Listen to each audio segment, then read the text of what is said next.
नमस्कार, आप देख रहे हैं राष्ट्र प्रथम और मैं हूं आपके साथ में शोभित पाठक। राष्ट्र संवाद कार्यक्रम में सभी दर्शकों का बहुत बहुत स्वागत है। पंजाब में एक बार फिर से सियासी उठापटक शुरू हो चुकी है और लगातार आम आदमी पार्टी सरकार की तरफ से यह आरोप लगाया जा रहा है कि Bharatiya Janata party operation lotus के तहत उनके विधायकों की खरीद फरोख्त कर सकती है और उसको लेकर कई सार्वजनिक बयान भी पिछले कुछ दिनों हमने देखे कि 10-10 करोड़ का ऑफर देने की बात की गई, 25-25 करोड़ की भी बात जो है वो सार्वजनिक मंच से साझा की गई। अब इसमें आज ये ट्विस्ट होता हुआ दिख रहा है पंजाब की राजनीति में कि आज जो है आम आदमी पार्टी सरकार यानी कि भगवंत मान की सरकार जो है पंजाब विधानसभा में विश्वास मत हासिल करने के लिए जो है आज बहुमत होगा वहां पर। और इसी मुद्दे पर हम सीधे चलेंगे हमारे नेशनल एडिटर मयूर जानी जी के साथ में। सर, आपसे जानना चाहते हैं कि जिस तरीके से विश्वास मत पेश करने की बात कही जा रही है पंजाब में आप भगवंत मान की सरकार के द्वारा, तो ऐसे में क्या जो समीकरण बनते हुए दिख रहे हैं और लगातार आरोप भी लगाया जा रहा है कि जिस तरीके से ऑपरेशन लोटस के तहत खरीद फरोख्त की जा सकती है उसमें कितनी सत्यता दिख रही है? देखिए, ये एक अब इसको 2-3 एंगल से ऑब्वियसली देखना पड़ेगा। राजनीति में कोई भी घटना होती है तो उसको आप फ्लैट नज़रिए से नहीं देख सकते ना जी। कुछ चीज़ें ऐसी होती है जो करने का कारण कुछ अलग बताया जाता है और उसके पीछे के कारण कुछ अलग ही होते हैं। राजनीति में हमेशा कोई भी चीज़ जो सीधी नहीं होती है, वहाँ एंगल बहुत सारे होते हैं, पता नहीं कितने एंगल से घूम के वो फिर बात आएगी। तो क्रिकेट के मैदान में शोभित जी ऐसा है कि 2 प्रकार के स्विंग होते हैं। एक होता है 3 स्विंग होते हैं, एक इन स्विंग होता है, एक आउट स्विंग होता है और एक होता है रिवर्स स्विंग। ठीक है, राजनीति में इससे बहुत ज़्यादा बहुत स्विंग है। इतना मतलब इतने चीज़ें घूम जाती है और घुमा फिरा के चीज़ों को जो है मतलब प्रस्तुत किया जाता है, उसके पीछे की मंशा या भावना या हेतु कुछ और होता है। तो ये जो अभी है, ये आप देखिए, ये आमतौर पर क्या होता है, नो कॉन्फिडेंस मोशन होता है, अविश्वास का प्रस्ताव होता है। यहाँ पे ये लाए हैं विश्वास का प्रस्ताव, कॉन्फिडेंस मोशन। ठीक है, अब ये करने की जरूरत क्या पड़ी इनको? देखिए, ये एक सिंबॉलिक जेस्चर है मुझे लगता है। और भारतीय जनता पार्टी क्योंकि इस ऑपरेशन लोटस के नाम से बदनाम बहुत हो ही चुकी है अब तक। ठीक है, और कुछ प्रत्यक्ष प्रमाण भी आपके पास है कि अब वो पैसे की खरीद फरोख्त का कोई प्रमाण नहीं है कि पैसे दिए गए नहीं दिए, लेकिन बहुत सारे लोग जो हैं एक साथ गुट में अपनी पार्टी छोड़ के भारतीय जनता पार्टी में शामिल हो जाए, ये घटना तो देश भर में हो रही है, हम देख रहे हैं।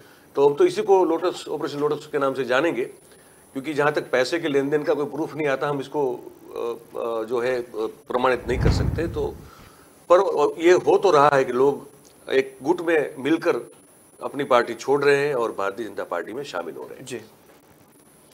अब देखिए, कुछ दिनों का आप अगर घटनाक्रम देखेंगे जी, तो ये आपको देखने को मिलेगा कि आम आदमी पार्टी और भारतीय जनता पार्टी के बीच की जो जंग है वो खूंखार होती जा रही है, दिन ब दिन होती जा रही है। ठीक है, आप देख रहे हैं सत्येंद्र जैन जेल में गए, उसके बाद फिर 3 और लोग जेल में चले गए, फिर ये आबकारी मामले में जो है घोटाले का आरोप लगा, स्टिंग चलाया गया, मनीष सिसोदिया के पर रेड पड़ी, उनके काफी करीबी 2 लोग को उनको भी गिरफ्तार कर लिया गया है। राघव चड्ढा की गिरफ्तारी की बात की जा रही है। अरविंद केजरीवाल खुद बोल चुके हैं कि मनीष सिसोदिया को भी पकड़ लिया जाएगा।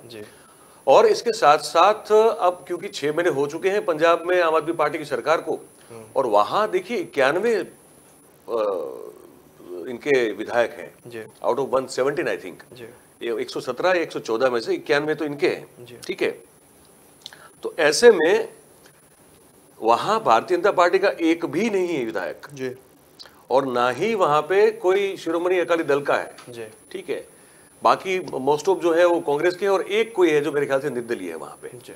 तो इस हालात में वहां भाजपा का तो कोई बेस है नहीं अभी नहीं। लेकिन अब जैसे हमने देखा कि जो कैप्टन साहब है उन्होंने भाजपा में विधिवत प्रवेश कर लिया, अपनी पार्टी को वहां में जो उन्होंने बनाई थी वो मर्ज कर दिया। ठीक है, तो अब कैप्टन साहब भले ही 80 साल के हो, लेकिन बड़े पुराने खिलाड़ी है राजनीति के, और वहां पे ये इनको डर है, ये मंच से बोल चुके हैं कि 25-25 करोड़ रुपए की ऑफर जो है हमारे विधायकों को दी गई है। 10 विधायकों के नाम भी उन्होंने जो उसमें घोषित किया था।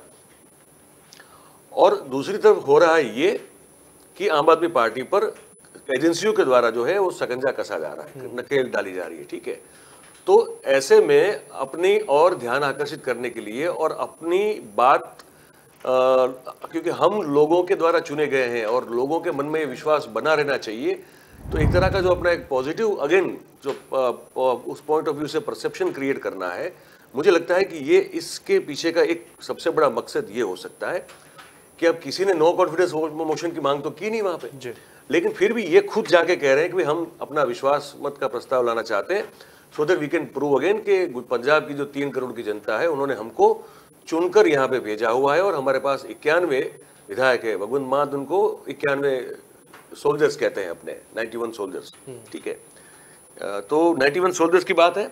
अब ऐसे में उनके लिए ये बहुत जरूरी हो जाता है कि कैसे इस चीज को वो लोगों के सामने प्रस्तावित कर पाएंगे। लोगों के मन में ये इनके लिए बहुत जरूरी है कि ये परसेप्शन ऐसा खड़ा हो कि भाई देखिए, आम आदमी पार्टी जो है वो इतना प्यार पाकर लोगों का यहाँ पे बनी हुई है और फिर भी ये कह रहे हैं कि इनको गिराने की कोशिश की जा रही है, मतलब कि कुछ ना कुछ तो हो ही रहा होगा। बिल्कुल, ताकि काउंटर अटैक हो बीजेपी के खिलाफ। हालांकि बीजेपी वहां है नहीं कहीं, फिर भी अच्छा, कांग्रेस में भी वो छोड़ नहीं रहे, वो चन्नी को भी घेर रहे हैं। चन्नी ने कुछ निवेदन किया था कि आपकी पॉलिसीज जो है, जो आपने नीतिगत निर्णय लिए 6 महीने में, वो एंटी पीपल है। तो ये फिर अपने कुछ चन्नी का कार्यकाल पूरा होने वाला था, उससे पहले जो उन्होंने कुछ दस्तखत किए थे कुछ फाइलों पर, उसका जिक्र कर रहे हैं। ये कह रहे हैं कि नहीं भाई, आपने जो अपने अंतिम कार्यकाल के दिनों में जो कार्यकाल के अंतिम दिनों में जो आपने कुछ नीतिगत फैसले लिए थे वो एंटी पीपल फैसले थे। और फिर वो ताना भी मार रहे हैं कि आप हार गए, उसके बाद आप कहाँ दिख रहे हैं, आप ना लोगों के बीच में है, ना आप कहीं अपने उनकी बातों को लेकर, या आप खुद अपने आप को भी कहीं प्रस्तुत नहीं कर पा रहे हैं, ठीक है। तो वो भगवंत मान जो है वो एक ट्रेंड शिष्य है केजरीवाल के, और वो गुरु के द्वारा सिखाए गए जितने भी पाठ है, लेसन जो है, उस लेसन्स को वो एग्जीक्यूट करने की कोशिश कर रहे हैं। और ये एक जो कॉन्फिडेंस मोशन की बात है, ये उसी का एक नतीजा है जहां तक मुझे लगता है।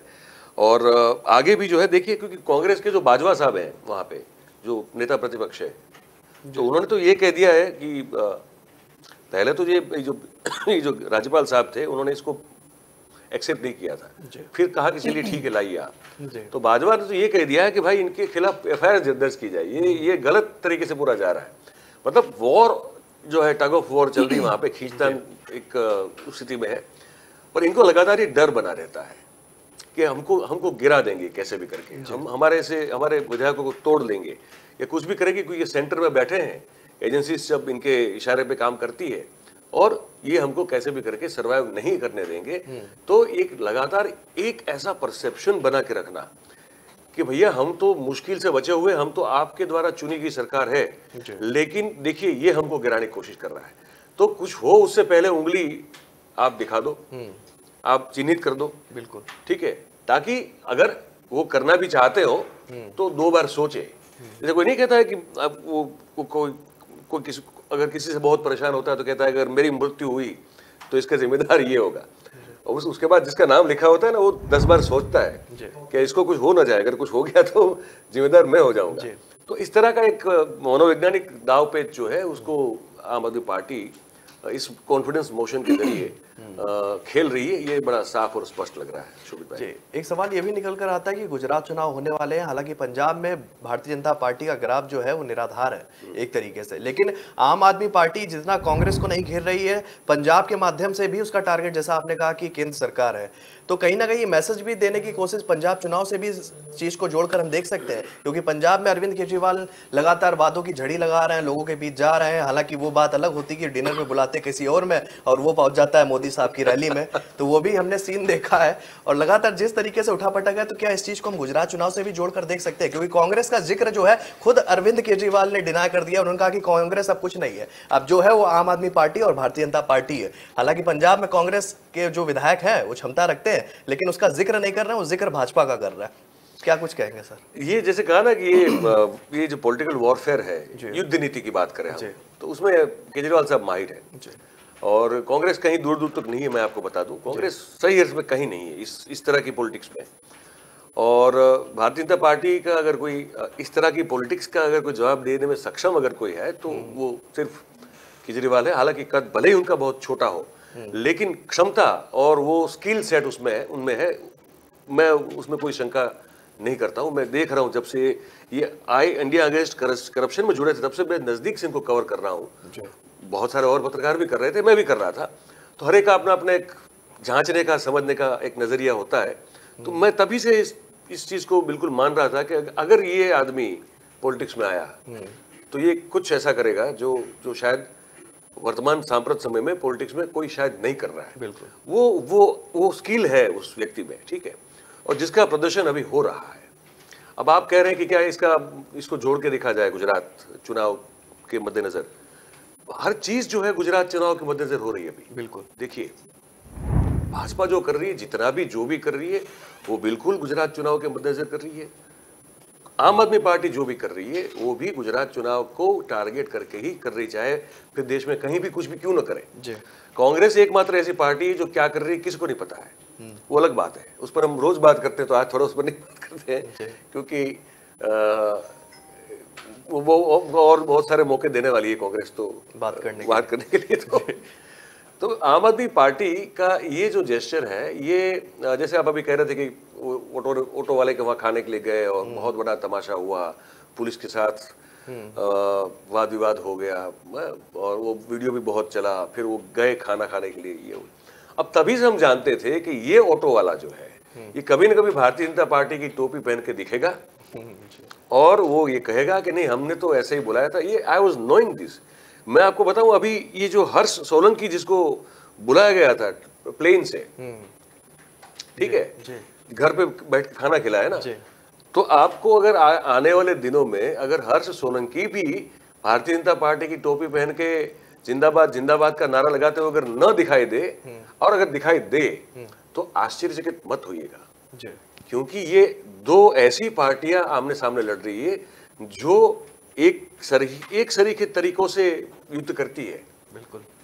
तो ये होगा, ये हर्ष सोलंकी साहब आपको कभी भी दिख सकते हैं, और क्योंकि वो केजरीवाल साहब के घर पे खाना खाने के लिए गए थे विथ फैमिली, तो ये अब ऐसे नहीं दिखेंगे जैसे ये जो पैसे अब दिख गए थे रिक्शा वाले, ये भी ऐसी ही कोई जगह पे दिखेंगे जहां भारतीय जनता पार्टी का कोई कद्दावर नेता होगा। ऑब्वियसली वो नरेंद्र भाई नहीं होंगे, ना ही वो अमित शाह होंगे, पर हो सकता है वो CR पाटिल हो सकता है वो भूपेंद्र पटेल हो, कि इनके साथ इनके फिर जो है कुछ ऐसे आपको जो है वो घटनाक्रम दिखाई देगा जिनमें ये लोग मिल रहे हैं, बातचीत कर रहे हैं, शायद खाना न खा रहे हो तो चाय पी रहे हैं, और ये फिर विधिवत रूप से भाजपा में जुड़ रहे हैं। ऐसा कुछ आपको दिखाई दे सकता है। बिल्कुल। क्योंकि भारतीय जनता पार्टी ये कभी सहन नहीं कर सकती कि उसके गढ़ में आके कोई इस तरह का कारनामा करके चला जाए, तो वो बड़ी उनके लिए अपमानजनक बात हो जाती है। और ये सब चीजों को वो बड़ा सीरियसली लेते हैं। क्यों? क्योंकि ये सब चीजें वो बड़ी सीरियसली करते हैं। ये अलग अलग जगह पे ये सब हथकंडे आजमाते हैं। तो जब क्यों अपना ही हथकंडा आगा, अपना ही दांव अपने पे कोई खेल जाए और हम चारों खाने चित हो जाए, बिल्कुल, तो फिर वो बड़ा मुश्किल हो जाता है ना आपको सहन करने के लिए। फिर वो आपके अंदर फिर वो होता है कि आप वो हो जाते हैं, मतलब कि रेस्टलेस हो जाते हैं कि अब मैं कैसे इसका जवाब दूं। तो जो जवाब देने वाली बात है ये हर्ष सोलंकी में भी आपको दिखेगी। तो ये है, चलता रहेगा। जैसे मैंने कहा, जैसे जैसे समय आगे बढ़ेगा आप देखेंगे कि ये इतना उग्र, तीव्र और क्रूर होता जाएगा पूरा मामला कि जिसकी कभी शायद किसी ने कभी कल्पना भी नहीं की होगी। ऐसे ऐसे वाकये, ऐसे ऐसे कारनामे, ऐसे ऐसे घटनाएं हमको आगे देखने को मिलने वाली है।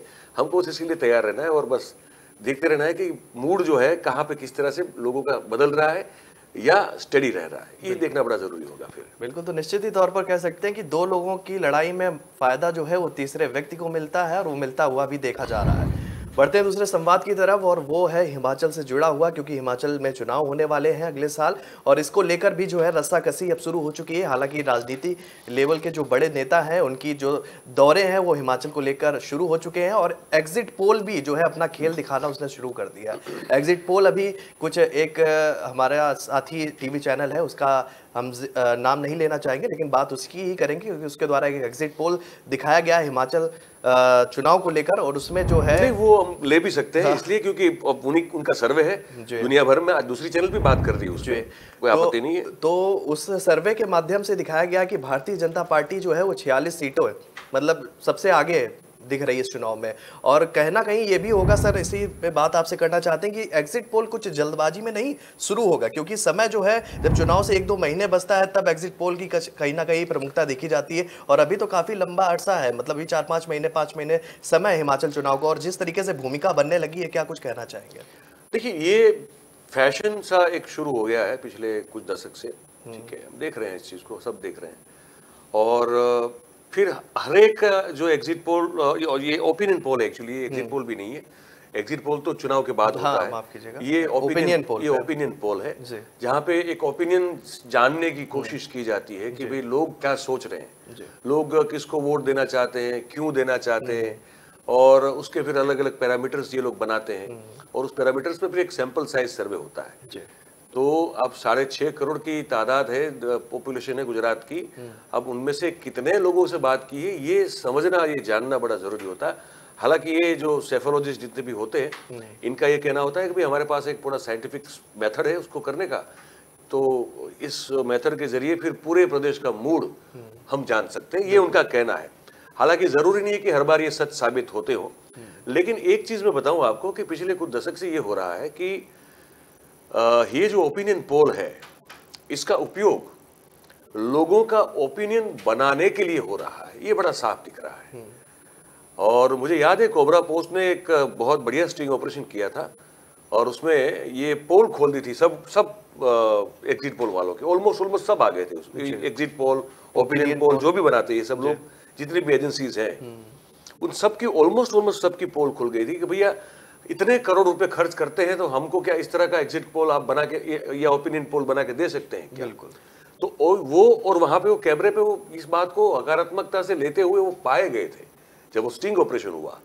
तो ज्यादातर जो है वो ये बताइए तो सही कैसे करना है, मतलब क्या ऑफर कर सकते हैं, क्या पैसा है, वो आज भी जो है कोई भी जाएगा यूट्यूब पे आपको देखने को मिलेगा वो जो ऑपरेशन था कोबरा पोस्ट का। तो उसके बाद विश्वसनीयता जो है उस पर बड़े सवाल लगते रहे हैं, पर सत्ता में बैठी पार्टी जो है वो अपने हिसाब से उसको मैनिपुलेट कर सकती है, ये साबित उस स्टिंग ऑपरेशन के बाद तो बिल्कुल हो चुका था। ठीक है, तो एक तो बात ये रही। तो अब क्या आपने कहा कि क्यों इतना जल्दी हो रहा है, तो इसलिए हो रहा है कि इस ओपिनियन पोल के जरिए लोगों का ओपिनियन अपने पक्ष में बिल्ड किया जाए। बिल्कुल, तो एक तो ये कारण लगता है।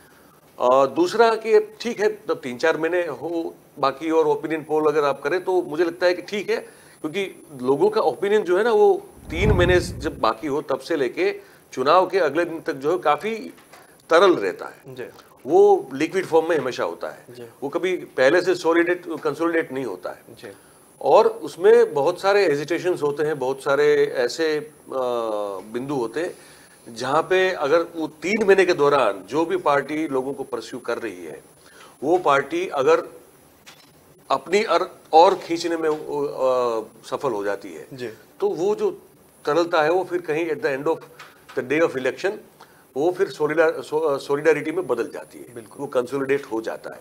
तो इसीलिए 3 महीने बाकी हो तो ओपिनियन पोल करते रहना मुझे लगता है उसमें कोई बड़ी बात नहीं, वो ठीक भी है। लेकिन सवाल ये है कि क्या ये ओपिनियन बनाने के लिए बनाए जाते हैं? मुझे लगता है कि बहुत बड़ा कारण है कि अपने पक्ष में चीज़ों को दिखाने के लिए, ताकि और भी जो है, फॉर एग्जांपल मैं चाहता हूँ as a citizen of the particular state कि एक्स पार्टी जो है वही सत्ता में वापस रिपीट हो जाए, मतलब वो रिपीट हो जाए। ठीक है, आप ये सोच रहे हैं कि नहीं यार काम तो इन लोगों ने ठीक नहीं किया है, तो यार मैं फिर क्यों इनको वोट दूं? बिल्कुल, आप ये सोच के भी चल सकते हैं। तो आप चाहते हैं कि नहीं मैं तो नहीं वोट दूंगा, लेकिन एक ओपिनियन पोल आता है, वो कहता है कि भाई राज्य में 46% लोग तो चाहते हैं कि वो फिर से यही सरकार बने। फिर आपको लगेगा ये फिर ये मॉब मेंटालिटी वाला मामला है, फिर आपको लगेगा यार ये 46% लोग चाहते हैं तो फिर मैं इधर वोट करूंगा तो फिर तो वो पानी में जाएगा, बिल्कुल उस वोट का मतलब कुछ रहेगा नहीं। तो अब साला छोड़ो इसको, हम अपना जो भी मत है उसको विचार साइड में रखते हैं और अब दे दो इसको वोट, इसको जिता दो।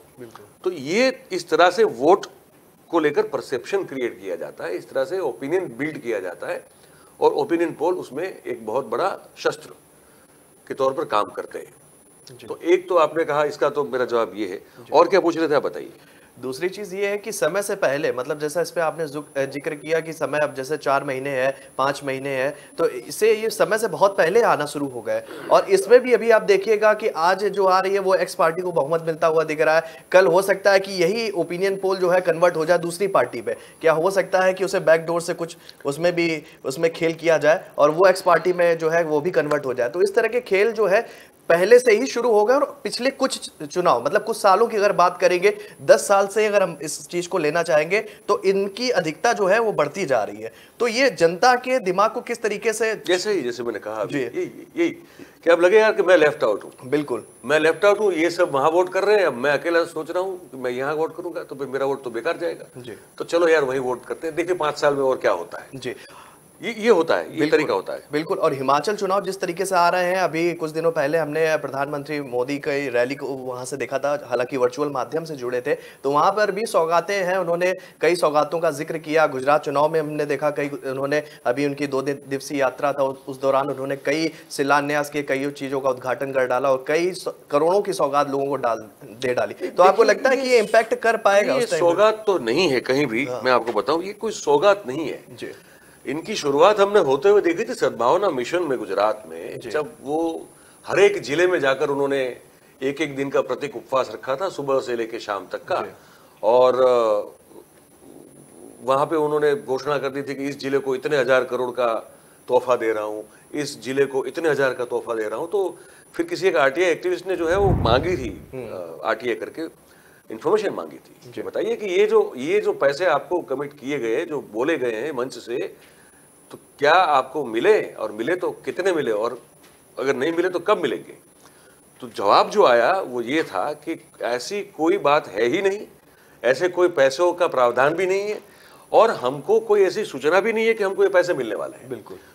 फिर ये जवाब आया कि भाई ये तो वही पैसे हैं जो ऑलरेडी बजट में उनको एलोकेट किए हुए हैं। जी। जो बजट में बनता है उसमें जो एलोकेट किया हुआ है वही पैसा उनको वहां जाके घोषित किया गया। आपको याद होगा बिहार में कहा था कि कितने दूं, 5000 करोड़ दूं, 50,000 करोड़ दूं, 60, मतलब आंकड़ा जैसे वो कहते हैं ना, मतलब कि जैसे कोई लुटाने आया है पैसा, तो कहाँ है वो पैसा? बिल्कुल। नीतीश भी तो एक बार बोल चुके हैं ना कि वो पैसा है कहाँ, लालू बोल चुके हैं वो पैसा है कहाँ। ठीक है, तो देखिए ये तो नरेंद्र भाई की एक स्टाइल है, वो जैसे वही स्टाइल है जो फिर उन्होंने कहा अमित शाह को कहना पड़ेगा भैया वो तो जुमला था, ये थोड़ी कोई 15 लाख रुपए किसी के अकाउंट में ऐसे आ जाते हैं। तो ये इनकी स्टाइल ऑफ पॉलिटिक्स है। पर मुझे अभी रुचि इसमें है, मैं बताऊं, हमारे पास जो सर्वे है जी। और ये सर्वे सिर्फ मैं बताना चाहूंगा हिमाचल का नहीं, ये गुजरात का भी ओपिनियन पोल है ये, ठीक है जी। और ये ओपिनियन पोल बड़ा इंटरेस्टिंग है, ये एबीपी सी वोटर ने दोनों ने मिलकर निकाला है इसको, ठीक है। और ये कहते हैं कि दोनों स्टेट में भारतीय जनता पार्टी फिर से सत्ता में वापस आ रही है। अब इनके मापदंड देखिएगा, मैं ये सर्वे रिपोर्ट मेरे हाथ में, इसलिए मैं थोड़ा आपको मैं बिल्कुल प्रिसाइसली बताना चाहूंगा कि वो सर्वे जो रिपोर्ट है ओपिनियन पोल क्या कहता है। एक तो ये कहता है कि भाई बीजेपी जो है वो गुजरात में रूलिंग पार्टी है, हिमाचल में है, और वो दोनों जगह पे सिंगल लार्जेस्ट पार्टी बन के उभर आएगी। अच्छा, गुजरात में कितनी सीट मिलेगी उनको? तो कह रहे हैं कि 135 से 143 के बीच में मिलेगी, ठीक है। मतलब कि 40 सीटें, पिछली बार 99 आई थी, इस बार 40, कम से कम 40 सीट का इजाफा हो रहा उनका होगा। और कह रहे हिमाचल में जो है वो वहाँ भी सिंगल लार्जेस्ट पार्टी बन के उभर सकती है, और वहाँ उनकी जो है वो 37 से 45 सीटें उनकी आ सकती है। अच्छा, अब देखिए इस मापदंड के ऊपर आता हूं मैं, ये बड़ा महत्वपूर्ण है, समझिए इसको। क्या सबसे पहले ये गुजरात में बात करते हैं, गुजरात की कहते हैं कि who will win the assembly election in Gujarat, Gujarat में कौन जीतेगा। तो अब जो सर्वेक्षण है उनके पास, बीजेपी कहते हैं, वो लोग कहते हैं कि 63% लोग कहते हैं बीजेपी जीतेंगी, 9% लोग कहते हैं कांग्रेस जीतेगी, 19% लोग जो कहते हैं, जो इनका सर्वेक्षण है उनमें से कहते हैं कि आम आदमी पार्टी जीतेगी, और अदर्स जो है उसके लिए 2% लोग अपनी बात रख रहे हैं। ठीक है, अब आगे सुनिए, सवाल क्या पूछा गया इसमें? चुनाव प्रदेश का है। देखिए मैं यही समझाने की कोशिश कर रहा हूं, प्रदेश का चुनाव है ना जी। सवाल प्रदेश और प्रदेश की सरकार को लेकर, उसके परफॉर्मेंस को लेकर सबसे पहले होना चाहिए कि नहीं होना चाहिए? बिल्कुल। यहां सबसे पहला सवाल क्या है, प्रधानमंत्री मोदी का काम आपको कैसा लगता है? ये सवाल है। बिल्कुल, सवाल चुनाव प्रदेश का है और सवाल पूछा जाता है प्रधानमंत्री के कैसे काम कैसे लगा उस पर। तो अच्छा लगा कहने वाले 60% लोग हैं, एवरेज लगा है हमको ये कहने वाले 18% लोग हैं, और बहुत बुरा लगा ये कहने वाले 22% लोग हैं। ठीक है, लेकिन 60% लोग कहते हैं कि अच्छा है। और 18% कहते हैं कि एवरेज है, मतलब कि वो उस दीवार पे बैठे लोग हैं जो उनको एक और पुश मिल जाए तो फिर से बीजेपी को वोट कर देंगे। बिल्कुल। अच्छा, बैड कहने वाले लोग 22% है। तो बैड कहते 22% क्या फर्क पड़ता है आपको? 60% तो हाँ कह रहे हैं। ठीक है। अच्छा, अब देखिए दूसरा सवाल इनका कि अब गुजरात गवर्नमेंट पे काम बात आती है। वो पूछते हैं कि गुजरात गवर्नमेंट का जो काम करने का तरीका है, उनकी जो कार्यशैली है या उनकी जो कार्य क्षमता है, वो आपको कैसी लगती है? ये सवाल दूसरा है। ठीक है, तो 42% लोग कहते हैं कि हमको अच्छी लगती है। वहां मोदी का कितना है? 60। यहाँ गुजरात सरकार में अच्छा कितना कितने लोगों को है? 42% लोगों को। एवरेज ठीक ठाक, मतलब कितने लोगों को? 26% लोगों को। और बुरा लगता है हमको बहुत ये बुरी लगती है, ये सरकारी बुरी लगती है, ऐसा कहने वाले लोग कितने? 32%। वहां 22% थे, यहाँ पड़ गए 32%। जब गुजरात सरकार की बात आई तब। अब आगे देखिए, अब सवाल ये है कि भाई मुख्यमंत्री जो है आपको उनका काम कैसा लग रहा है? ठीक है, तो 36% कहते हैं। कितने हो जाते हैं? 42 में से नीचे आ जाते हैं। 36% कहते हैं कि हमको अच्छा लगता है। एवरेज कहने वाले हैं वो ठीक ठाक चल रहा है भाई, चलो ठीक है, कहने वाले 35% हो जाते हैं। और बुरा कहने वाले बढ़ के हो जाते हैं 29%। ठीक है, अब ये सवाल पूछा जाता है कि हाँ ये हो गया। अब ये सवाल पूछा जाता है कि सबसे बड़ा इश्यू आपके लिए क्या है प्रदेश में? मतलब what is the biggest issue for voters in Gujarat assembly elections? इस चुनाव में मतदाताओं के लिए बहुत बड़ा मुद्दा जो उनको स्पर्श करने वाला हो, जिसको लेकर वो वोट करने के बारे में सोचेंगे कि किसे वोट करना, किसे नहीं करना, वो कौन सा मुद्दा है? भाई साहब, आज की तारीख में भी 31% लोगों को कहना है कि अनएम्प्लॉयमेंट जो है वो बहुत बड़ा। अब देखिए 27-26 साल से एक ही पार्टी की सरकार वहां शासन कर रही है, और अभी भी अगर 31% लोग ये कहते हैं कि अनएम्प्लॉयमेंट जो है वो हमारे लिए बहुत बड़ा मुद्दा है इस चुनाव में। इन्फ्लेशन जो है वो 8% लोगों के लिए बड़ा मुद्दा है। इंफ्रास्ट्रक्चर, आप देखिए, फिर से वही कहूंगा, 27-26 साल से काम कर रही एक ही सरकार, एक ही पार्टी की सरकार के शासन के तले 16% लोगों को अभी भी लगता है कि जो इंफ्रास्ट्रक्चरल डेवलपमेंट से लेके सस्टेनेबिलिटी ऑफ इंफ्रास्ट्रक्चर जो है वो बहुत बड़ा मुद्दा हमारे लिए है। ठीक है, बड़ी विचित्र बात हमको यहाँ पे लगती है आगे के बिंदु को लेकर। कहते हैं कि कोविड मैनेजमेंट में आपको कैसा लगा, तो सिर्फ 4% लोग दिखा रहे हैं इसमें जिनके लिए वो बड़ा मुद्दा है। हालांकि कोविड के मुद्दे पर सरकार गई है, आप समझ रहे हैं, बिल्कुल पूरी मंत्रिमंडल को बदल दिया गया, मुख्यमंत्री समेत सबको घर बिठा दिया गया। मतलब केंद्र की मतलब ये बॉडी जो है भारतीय जनता पार्टी की, अगर इनको लगता है कि इस मुद्दे पे हम हार सकते हैं, इसलिए पूरा तंत्र बदल दिया। उस मुद्दे पे ये सर्वेक्षण क्या बताता है कि सिर्फ 4% लोग हैं जिसको कोविड मैनेजमेंट को लेकर प्रॉब्लम है। अब ये देखिए कितना अपने आप में विरोधाभास है, ये कितना बड़ा कॉन्ट्रडिक्शन है। तो ये सर्वे जो है ना, ये मैनिपुलेशन जब इस तरह के देखते हैं ना तो बड़ा विचित्र लगता है। अच्छा, किसानों का बहुत बुरा आज भी मुद्दा है। तो 15% लोगों का ये मानना है कि किसानों को लेकर जो समस्या है सरकारी नीतियों की, वो एक चुनाव में बहुत बड़ा मुद्दा रहेगा। लॉ एंड ऑर्डर में 3% लोग जो कहते हैं कि बड़ा मुद्दा है। करप्शन में 7% लोग कहते हैं बड़ा मुद्दा है। हालांकि ये भी बहुत उछल के मामले आते हैं कि करप्शन बहुत है। मतलब रूलिंग पार्टी के लोग जो है अपने भाषण में कह चुके हैं कि हमारे पहले की सरकार, वो भूल जाते हैं कि हमारे पहले आपके पहले आप ही की सरकार थी। ठीक है, और मैं 2 बिंदु बता दूं आपको। एक तो राष्ट्रीय मुद्दे जो है वो कितने महत्वपूर्ण है, सिर्फ 3% दिखाते हैं, और अदर्स जो है वो 13%। अदर्स में क्या है समझ में नहीं आ रहा है, लेकिन अदर्स जो है फिर भी सिग्निफिकेंट 13% है। तो ये तरीके से अब ये ओपिनियन पोल आप समझ सकते हैं कि ये निकाला जा सकता है, मैनिपुलेशन के लिए होता है ये, पर जनता के ऊपर भी होता है कि कितनी फिर उससे वो लोभान्वित हो जाती है और इसमें बह के फिर अपने वोट डालती है, या एक स्वतंत्र बुद्धि से, एक विवेकपूर्ण बुद्धि से सोच के फिर अपना वोट डालती है। तो बिल्कुल ही निश्चित तौर पर इसमें भी एक विरोधाभास हो जाता है कि जब गुजरात में अभी अगर हमने इसका भी जिक्र किया था कि वहाँ के जो खुद गृह मंत्री कह के आए थे कि 125 सीटें हमें मिल रही है, मतलब उनका भी ग्राफ कम हो रहा था। 121 का बोले थे। हाँ, कितना? 121। हाँ, 121 का बोल के आया था। और फिर इसके बाद एक निचले स्तर के नेता ने बताया मतलब कि हम 100 सीटें के आसपास बना रहे, लेकिन ओपिनियन पोल है वो 142 सीट ले जा रहा है। तो मतलब ये भी अपने आप में भी अलग है कि जो सत्तारूढ़ पार्टी है वो कह रही है कि हमारा ग्राफ कम हो रहा है लेकिन हम सरकार बना लेंगे, लेकिन ओपिनियन पोल है वो कह रहा है कि आप नहीं, 142 सीटें आपको मिल ही जाएंगी। तो ओपिनियन पोल का भी जो है वो खेल चालू हो गया है। अब देखने वाली बात ये होती है कि अब कितनी लोगों की ओपिनियन जो मौजूदा सरकार है उसको लेकर बदलती है और चुनाव में इसका कितना असर दिखता है। तो ये अपने आप में एक सवाल भी बनता है और इस पर लेकर जो है हम लगातार सवाल और जवाब करते रहेंगे। फिलहाल राष्ट्र संवाद के लिए आज इतना ही। हम दर्शकों को बताना चाहेंगे कि देश और दुनिया से जुड़ी हुई खबरों को देख सकते हैं हमारी वेबसाइट www.kalamkartavya.com पर जाकर। तो फिलहाल आज के लिए हमें दीजिए इजाजत, तब तक के लिए नमस्कार।